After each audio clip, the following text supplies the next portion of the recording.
안녕하세요. 흔들리지 않는 합격 부동의 1교시입니다. 이번 시간은 이제 파트 4 부동산 정책론 중에서 테마 21번 부동산 조세에 대해서 살펴보도록 하겠습니다. 이제 세금은 세금인데 이제 부동산과 관련된 세금이 어떻게 연관되어 있는지 살펴보도록 하겠습니다. 페이지로는 48페이지에 보시면 이제 부동산에 관련된 세금의 종류가 나옵니다. 요거는 이제 36회부터 32회까지 한 번도 빠짐없이 출제된 지문이니까 정확하게 암기를 해주셨으면 합니다. 먼저 이제 부동산을 이제 보유하는 단계 전에 이제 먼저 사야 되죠. 이렇게 취득하고 보유하고 그리고 처분하는 단계에서 어떤 세금들이 부과가 되는지 살펴보면 국세와 지방세로 먼저 나눌 수가 있습니다. 국세는 이제 국가가 매기는 세금이고요. 지방세는 지방자치단체가 매기는 세금입니다. 그래서 국세는 약간 이제 등치가 크고 좀 있어 보이는 세금들이죠. 그리고 지방세는 조금 이제 마이너한 세금, 조금 이제 금액이 적어 보이는 세금으로 기억을 하시면 되겠습니다. 그래서 상속세나 종부세, 그리고 양도세가 대표적인 국세입니다. 그리고 이제 지방세의 대표적인 것은 이제 취등록세, 재산세 이렇게 구분을 하시면 됩니다. 그러면 단계별로는 집을 살 때는 이제 상속을 받거나 사거나 둘 중에 하나겠죠. 그래서 그 상속을 받았을 때는 상속세를 내야 되니까 취득 단계의 국세다 이렇게 기억을 하시면 되고, 취등록세는 지자체에 내게 됩니다. 그것은 이제 집을 살 때 취등록세를 내니까 지방자치단체에 낸다. 그래서 지방세 이렇게 보시면 되고요. 그러면 집을 보유하는 단계에서 물론 이제 집에 대해서 부과를 하긴 하지만 종합부동산세라는 게 있습니다. 종부세는 국세이면서 보유 단계다.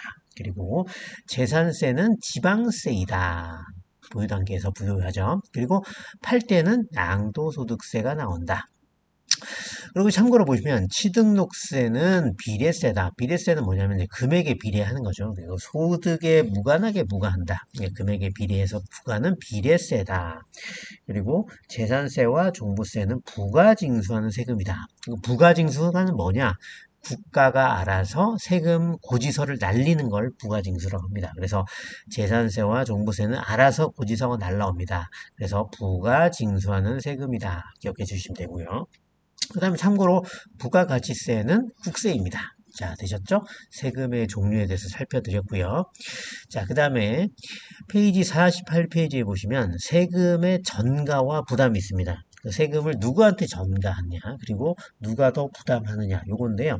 뭐 어렵게 생각하실 건 없어요. 그래서 실질적인 세금을 이제 부과를 하게 되면 요거를 누구한테 뭐 내기 싫어하는 거겠죠. 그래서 일부나 전부를 타인에게 전가하는 현상을 뭐다?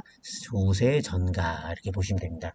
그림은 조금 좀 복잡하게 그려져 있는데, 예를 들어서 수요와 공급 곡선이 이렇게 존재하고 있었죠. 그럼 여기서 균형 거래량과 균형 가격이 형성을 했는데, 공급 곡선이 좌로, 그러면 공급이 감소한 거죠. 감소했을 땐 거래량은 감소하고 가격은 상승하게 되겠죠. 그래서 이랬을 때 요만큼이 이제 조세라는 거죠. 조세를 부과했기 때문에 공급이 감소한 만큼의 가격 상승분, 요것이 조세다. 그러면 이걸 누가 내느냐? 말 그대로 조세가 부담이 되면 임대료가 상승했죠. 이만큼 상승한 부분, 그러니까 뭐 구분을 그림에서 이해하실 필요는 없고요. 상승한 만큼 파란색인데 요거를 임차인에게 부담으로 전가한다. 이렇게만 이해를 하시면 됩니다. 그러니까 한마디로 뭐냐면 세금을 부과하면은 가격이 오르는데 그것을 일정 부분 임차인에게 전가한다. 이것이 조세의 전가다. 이 정도로 암기를 하시면 되겠습니다. 그러면 조세는 누가 많이 부담하느냐? 이거는 이제 공식적으로 암기를 하시는 게 제일 편해요. 그래서 탄력적인 애들은 많이 피해가겠죠. 그러니까 탄력적인 애한테는 세금을 물리지 못합니다. 그래서 반대로 비탄력적인 애들이 세금을 많이 부담합니다. 요거를 암기하시면 됩니다. 요것을 이론적으로 설명해도 큰 의미는 없어요. 그래서 이론적으로는 탄력적이면 갈 데가 많은 거잖아요. 그러니까 세금을 물리려고 하면 딴 데로 가버리는 거죠. 그러니까 비탄력적인 애들이 세금을 많이 부담합니다. 그러면 공식을 한번 대입을 해볼까요? 만약에 수요가 완전히 탄력적이다. 그럼 수요는 완전히 탄력적이 잘 피해가죠. 그러면 공급자가 전부 부담하겠죠. 반대로 수요가 완전히 비탄력적이면 얘는 이제 옮길 데가 없으니까 얘가 완전히 부담을 하겠죠. 그러니까 수요자가 전부 부담한다. 이 공식을 암기를 하시면 되겠습니다. 페이지 49페이지 보시면 이제 조세 정책이 나옵니다. 조세 정책은 별거는 아니고 수요와 공급의 탄력성에 따라서 그 재산세의 부담이 누가 더 많이 하느냐를 이제 골라내는 문제인데 만약에 임차인이 탄력적이다 그러면은 갈 데가 많은 거죠. 그러니까 탄력적인 애는 세금을 덜 부담하고 그럼 반대로 임대인이 더 많이 부담을 하겠죠. 반대로 임차인이 완전히 가격 탄력적이다. 임차인이 완전 탄력적이다. 그러면 임대인이 전부 부담을 한다. 자, 그러면 탄력적인 애는 세금을 조금 부담한다. 요거 원칙만 암기를 하시면 되겠습니다. 자, 그러면 두 번째 49페이지에 매매주택의 양도세도 마찬가지입니다.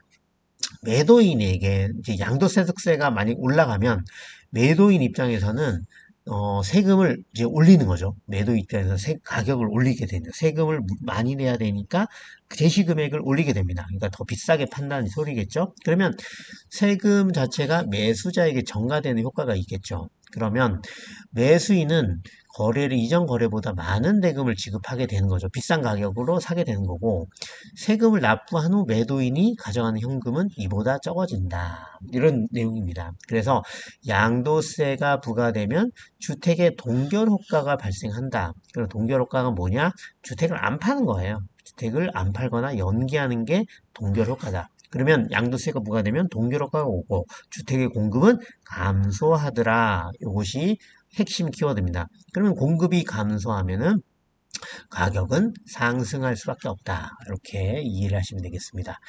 자, 마지막으로 이제 토지 단일세를 주장한 사람은 헨리 조지입니다. 헨리 조지다. 토지세만으로 충분히 국가의 재정을 확보할 수 있다. 누구다? 헨리 조지다. 요것만 암기를 하시면 됩니다. 그래서 모든 세금은 철폐하고 토지에 대한 재산세만을 부과해야 된다. 토지 단일세를 주장하는 사람은 헨리 조지다. 이렇게 기억을 하시면 되겠습니다. 오늘 보는 내용을 간단히 리마인드 해보면 국세와 지방세를 이제 취득, 보유 단계, 처분 단계별로 암기를 하시면 되고 세금은 탄력적인 애들은 덜 부담하고 비탄력적인 애들이 많이 부담한다. 이렇게 기억을 하시면 되겠습니다. 우리 부동의 1교시에 대한 구독과 좋아요 부탁드리겠습니다. 고맙습니다.